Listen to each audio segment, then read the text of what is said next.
الرحمن الرحیم. صاحب صدر معزز مہمان گرامی اور بالخصوص جسٹس ناصر جاوید اقبال صاحبہ،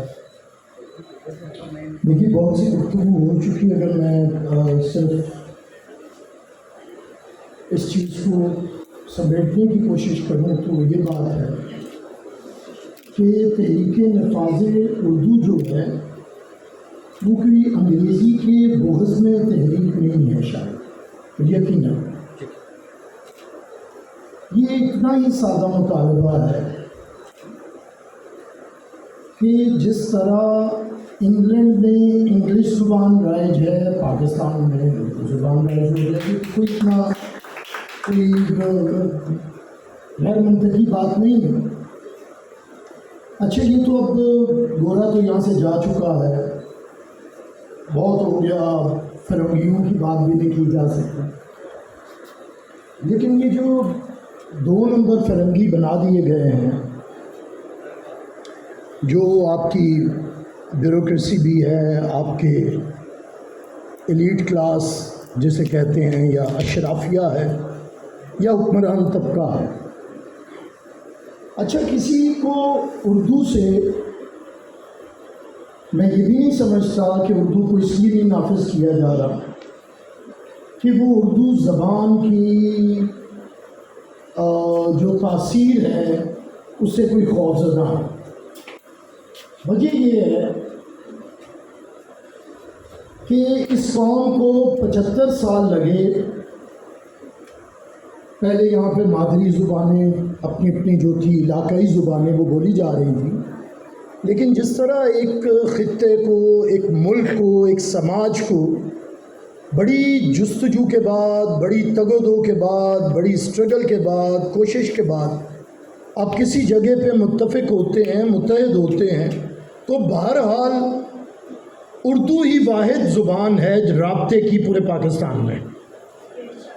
مطلب پنجابی اکثریت میں ہوں، لیکن آپ یہ جا کے بنو میں پنجابی کے ذریعے نہیں کر سکتے، آپ کو اردو کی ضرورت پڑے گی. آپ چترال میں جائیں گے، آپ خضدار میں جائیں گے، آپ کہیں بھی جائیں گے تو ایک رابطے کی زبان اردو بنی ہے ان 75 سالوں میں. اب یہ کن کے لیے مسئلہ ہے کہ جو رابطے کی زبان ہے وہ قوم کی اظہاریے کی زبان نہ ہو. تو میرے خیال سے جو چاہتے ہیں کہ قوم گونگی رہے وہی چاہتے ہیں کہ اردو کا نفاذ نہ ہو. اصل میں یہ جنگ پھر آپ لیں گے تو یہ طبقاتی جنگ ہے. 2 طبقات ہیں، آپ بھلے جتنے میں بانٹتے جائیے. جسٹس صاحبہ یہاں پہ موجود ہیں، میں علامہ کی شاعری سے، لیکن میری جو فیورٹ ان کی جو ہے، ایک تو باطن میں تو ایک اور چیز ہے، کبھی ہے حقیقت منتظر نظر آ لباس مجاز میں.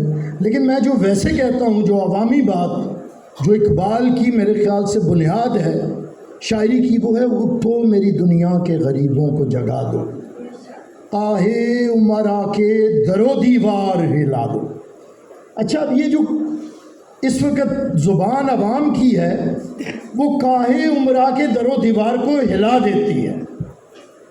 بڑی کوشش کے بعد انہوں نے 70-75 سال میں ایک حکمران طبقہ پیدا کیا ہے اشرافیہ، اور ایک محکوم طبقہ پیدا کیا ہے. محکوم طبقہ انہوں نے پیدا کیا سرکاری اسکولوں میں. بھٹو صاحب آئے، انہوں نے نیشنلائز کیا، تعلیم عام لوگوں تک پہنچی. بیوروکریسی میں اردو میڈیم لوگ بھی بیٹھنا شروع ہوئے، وگرنہ یہ کام نہیں تھا. سرکاری ملازم، یہ آج آپ کو جو ایک تبدیلی کچھ نظر آئی ہے یہ اسی نظام کی تھی. اب یہ جو حکمران طبقہ ہے اسے اردو سے نہیں ہے، عوام کے بولنے سے تکلیف ہے، عوام کی زبان سے تکلیف ہے، عوام کے اظہار سے تکلیف ہے، عوام کے اتفاق سے تکلیف ہے.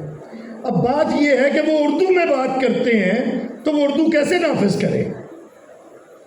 تو اس لیے میں نہیں سمجھتا کہ آپ کی محض اتنا معاشرہ سلجھا ہوا تہذیب یافتہ نہیں ہے کہ آپ پاکستان جیسے بڑے ملک کے لاہور جیسے بڑے شہر کے ایک کونے میں بیٹھ کے ایک ادارے کے اندر بات کریں اور آپ کی بات پہ واہ واہ کر کے لبیک کہا جائے.